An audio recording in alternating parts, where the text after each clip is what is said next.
Thank you very much, and it is a great pleasure to be able to welcome everyone here in London for the Global Partnerships Conference, and a huge pleasure especially to be able to co-host this conference with South Africa, just as our two countries worked together last year on the replenishment of the Global Fund, helping to secure over £11 billion in pledges to fight AIDS, tuberculosis and malaria.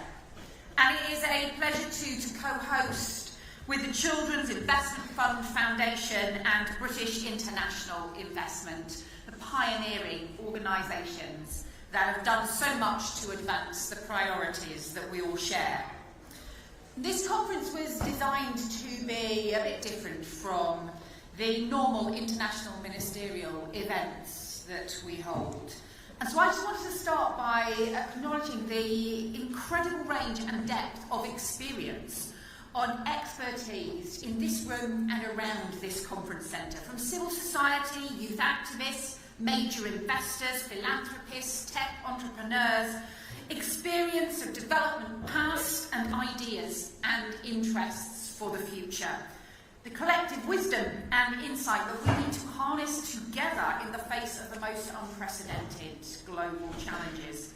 And I know that there's many individuals, organisations in this conference who have long-standing commitments to lifting people, communities and countries out of poverty. And we've seen huge progress as a result of that incredible dedication. Over 1.5 billion people worldwide lifted out of extreme poverty in recent decades.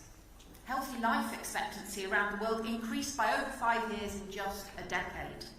Over 100 million more children going to school, and nations benefiting from stronger job creation and growth. And as the British Foreign Secretary, I'm proud that the UK has played its part in that story of transformation, working with partner governments and with many of you here today. And as we look forward now, many of those same values that have underpinned that progress are enduring. Our sense of our shared humanity, that fundamental moral purpose to stand up against global disease and hunger, and to support those trapped in crises caused by conflict or climate change, and the deep distress we share at injustice and unfair inequalities that hold people back. But we are here today because we know that change is needed, because we know we need to do things differently at a time when our world is more volatile, more contested, more unstable than ever, and when our multilateral system is under strain. And we meet against the backdrop of the Hormuz crisis, a strait of water through which 90 ships a day used to pass. But for the last 3 months, it's been more like 5. Heating oil for Asia, stuck in the strait. Fertilisers for Africa, stuck in the strait. 20,000 seafarers, 800 ships just stuck in the strait. The price effects felt on the other side of the world. The global economy is being held hostage, and the global south is paying the biggest price. It's affecting the planting season too. The agricultural clock is ticking, and damage is already being done that will affect crop yields and food prices well into next year. As the World Food Programme has warned, some 45 million people in the global south are at risk of being pushed into acute hunger this year.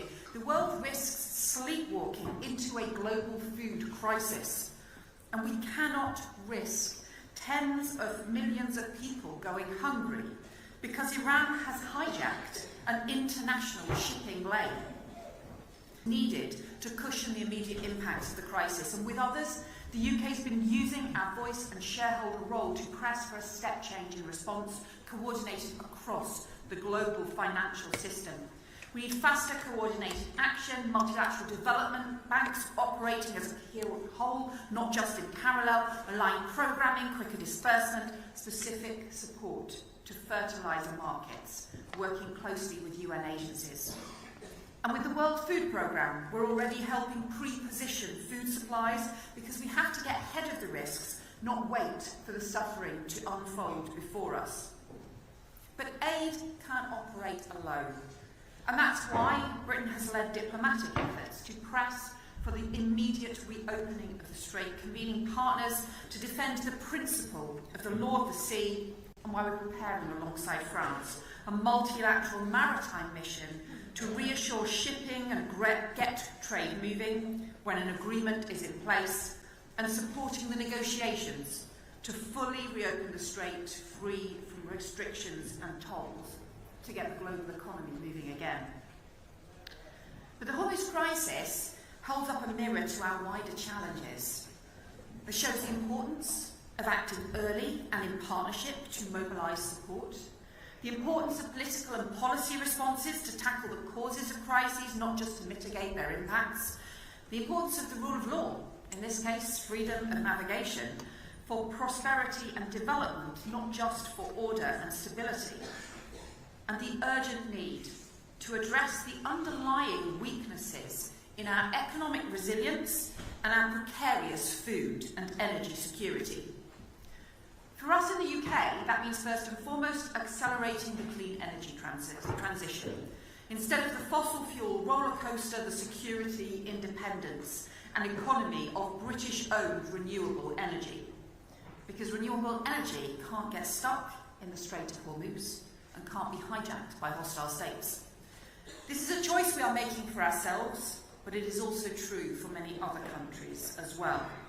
And so, in responding to this crisis, we should be turbocharging that shift, and it's why I'm so pleased that we can announce today the BII's investment, the British International Investments, additional investment to deliver over £4.6 billion of climate investment in emerging markets to support the green transition and to build energy security too.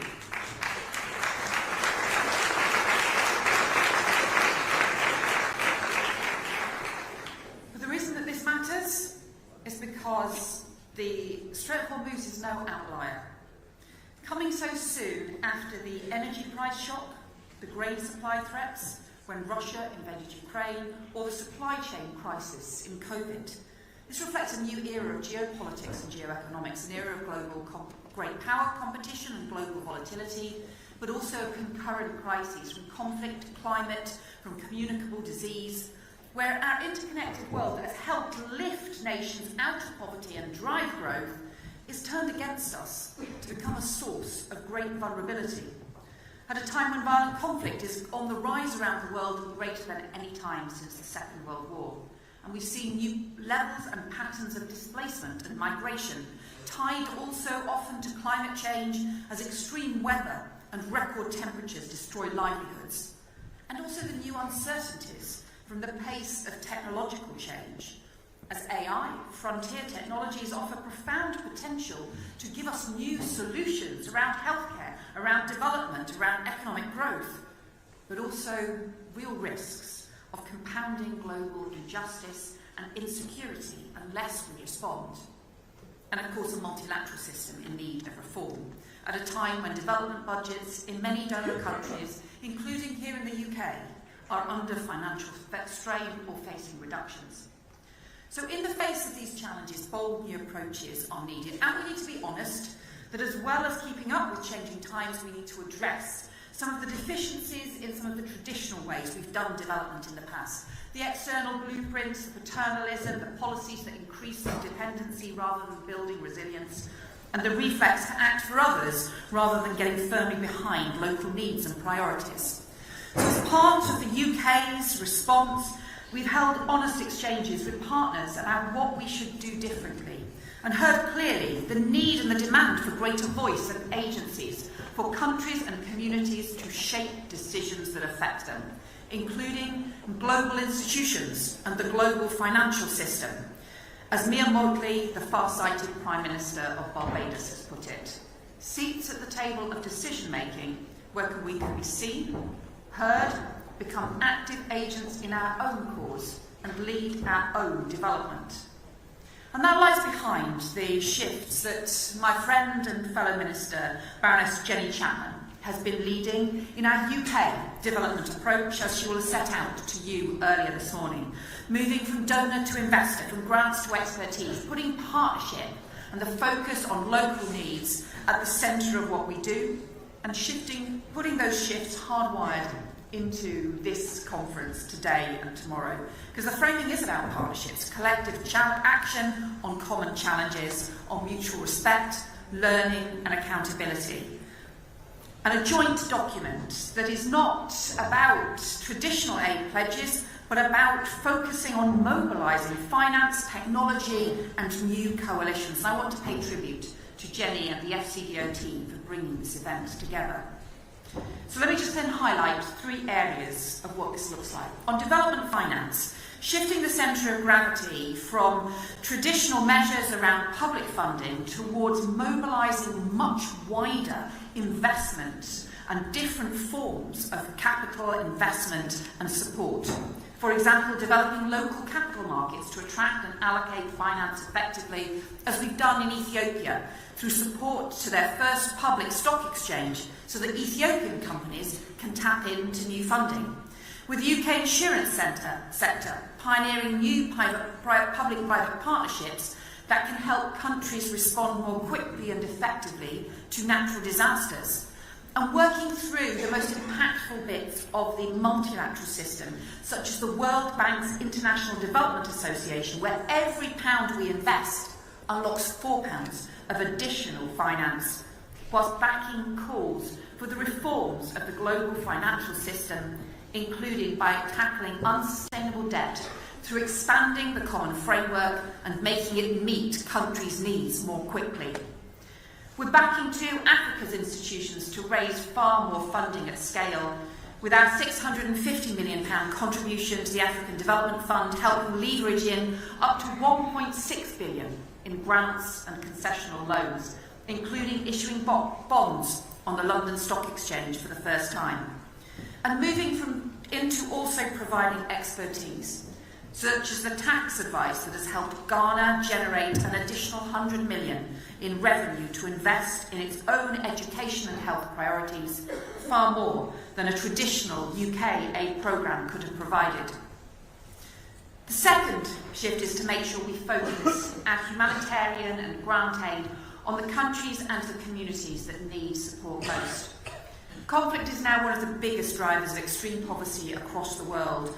Already over half of extreme poverty is concentrated in conflict-affected fragile states. And so alongside our allocations, aid allocations, to areas like Sudan and Lebanon, Palestine, we're prioritising conflict resolution in each of those areas too. A focus that also supports our interests because conflicts that rage unresolved radiate instability across regions and continents. And it's in our collective interest to support global health too, when we see the Ebola outbreak spread in and around the DRC, flagged by the WHO as being of clear international concern. And we also need a reset of the whole humanitarian system as proposed by UN Humanitarian Chief Tom Fletcher and organisations like the International Rescue Committee for rigorous prioritisation and shifting the power and resources to local partners that really understand the local contexts and needs. And UN reform too, to help the UN play its indispensable role to be more efficient, more effective and coherent, refocused on the core priorities and results in line with the UN 80 reform initiative.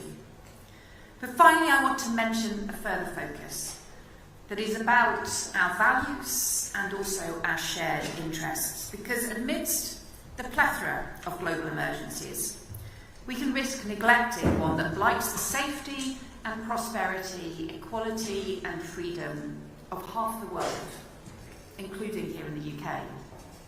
And that's why this government, the UK government, has made tackling violence against women and girls a national mission, setting an unprecedented mission, a push to halve violence against women and girls in the UK in a decade. But we believe it also needs to be a global focus. Because at a time when 1 in every 3 women and girls worldwide will experience physical or sexual violence, these are not simply these statistics, but lives scarred and generations that can bear those scars. And having heard firsthand on the Sudan-Chad border earlier this year in Adre, some of the most harrowing stories of rape and sexual violence, we know that that kind of violence can pass through and scar whole generations and communities for years to come. And so tomorrow, here at this conference, we will say more about our upcoming international coalition, an international campaign, and a new coalition we seek to build involving multiple countries here at this conference. So in closing, let me thank you for being here and for all the discussions and the conversations at this event. This part of London is no stranger to being the basis for international cooperation. We're holding this conference just a couple of miles from Greenwich's Royal Observatory, from which the world agreed how to measure time. And that agreement to create a single prime meridian unlocked cooperation on trade, on commerce, on global interactions. And here today, in a different time, on different terms, as an international community with states, companies, civil society all represented, we're discussing again the cooperation on the critical issues that will shape the coming decades, signing our jointly endorsed Global Partnerships Compact. And I hope this shared endeavour that will carry us forward, whether it's at the Hamburg Sustainability Conference, multilateral events, or into the UK's G20 presidency next year.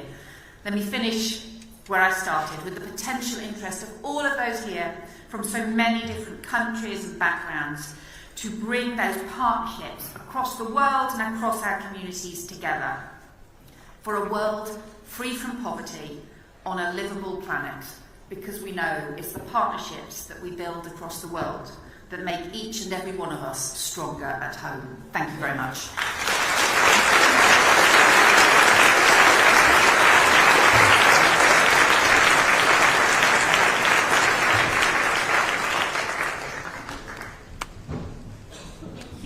Thank you, Foreign Secretary. Friends, lunch is now served in the Workers' Yard. Please do take the time to explore the tech village and also the marketplace. There are some really fascinating innovators there who do want to show you what they're working on. We reconvene here at 1:30. So enjoy lunch.